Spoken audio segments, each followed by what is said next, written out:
Meghan Markle et le prince Harry mettent plus de temps que Michelle et Barack Obama pour publier leur premier travail pour Netflix.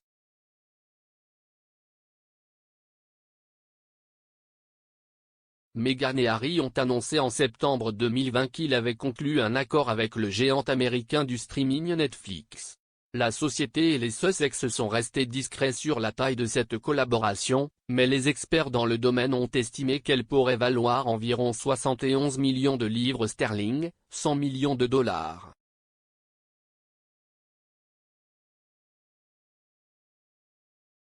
En 2021, le duc et la duchesse de Sussex ont annoncé que leur maison de production, Archewell Productions, travaillait sur 2 projets.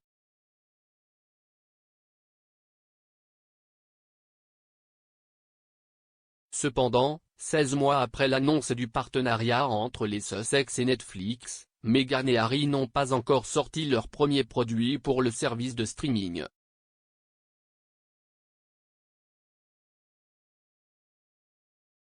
D'autre part, les Obama ont lancé leur premier produit sur Netflix 13 mois après l'annonce de leur accord.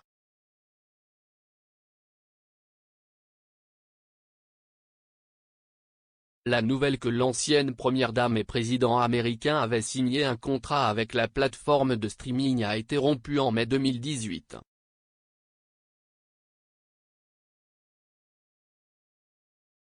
Leur premier documentaire, American Factory, produit par les Obama sous leur société Higher Ground de production, a été présenté en première au Sundance Film Festival en janvier 2019, 8 mois plus tard.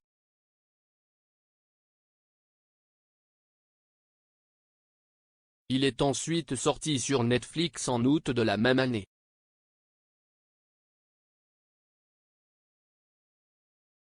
Higher Ground de production, fondé en 2018, a depuis créé une gamme de produits, dont 2 séries éducatives pour enfants, 2 autres documentaires nominés et 2 longs métrages.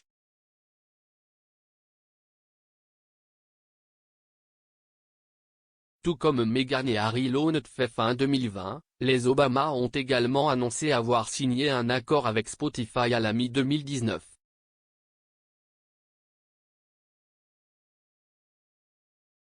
Ils ont depuis publié 2 séries de podcasts. Le premier, le podcast Michelle Obama, a fait ses débuts en juillet 2020 tandis que le second, une collaboration entre Monsieur Obama et l'auteur-compositeur-interprète Bruce Springsteen, est sorti en avril de l'année dernière.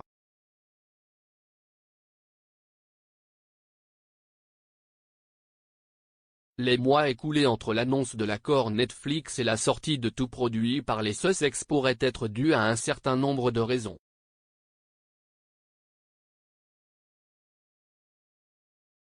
Premièrement, les Sussex ont signé leur accord au milieu de la pandémie de Covid-19, qui a considérablement ralenti l'industrie du divertissement en 2020 et continue de faire rage à travers le monde en raison de la variante Omicron.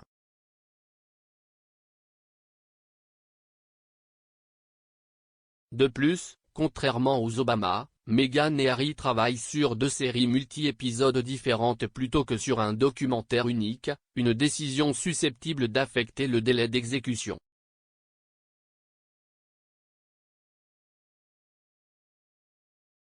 De plus, les Sussex ont pris quelques mois de congé en 2021 après la naissance de leur fille Lilibet Lily Diana en juin.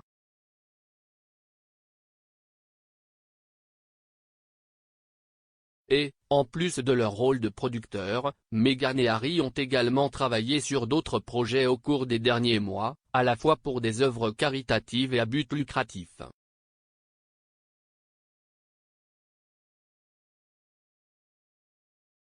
Parmi eux, Meghan a publié son premier livre pour enfants The Bench et Harry a été nommé directeur de l'impact de la société de santé mentale Better Up.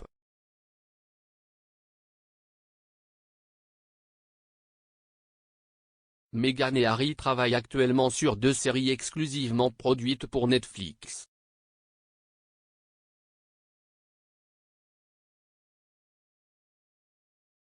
Le premier, dévoilé en avril de l'année dernière, s'appelle Art of Invictus et devrait mettre en lumière un groupe de concurrents des Jeux Invictus qui se préparent pour la compétition multisport qui se déroule cette année à La Haye.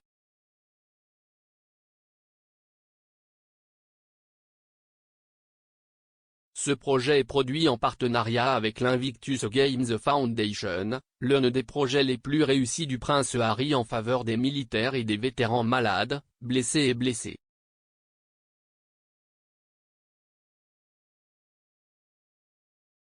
Comme les Jeux, qui devaient initialement avoir lieu en 2020 mais ont été reportés à cette année en raison de la pandémie, doivent commencer le 16 avril, la sortie de Heart of Invictus devrait se faire dans quelques mois.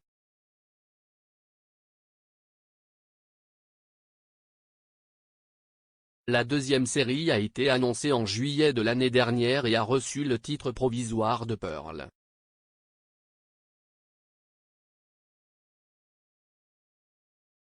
Megan est l'une des productrices exécutives de cette série animée, qui se concentre sur l'aventure d'une jeune fille apprenant à entrer dans son pouvoir et trouve l'inspiration auprès de femmes influentes à travers l'histoire.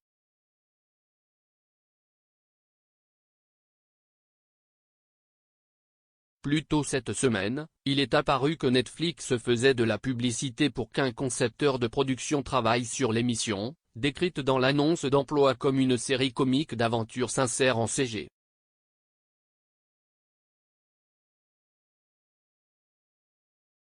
Le candidat idéal, selon le cahier des charges, aura entre autres qualités 3 à 4 années d'expérience en production d'animation infographique et un leadership éprouvé en matière d'animation.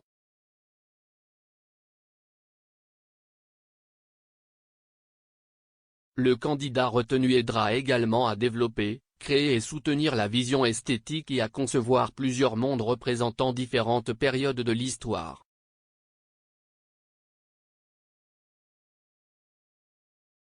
De plus, l'annonce indiquait que parmi les devoirs du nouvel employé, ils collaboreront avec grâce, humilité, inclusion et ouverture d'esprit.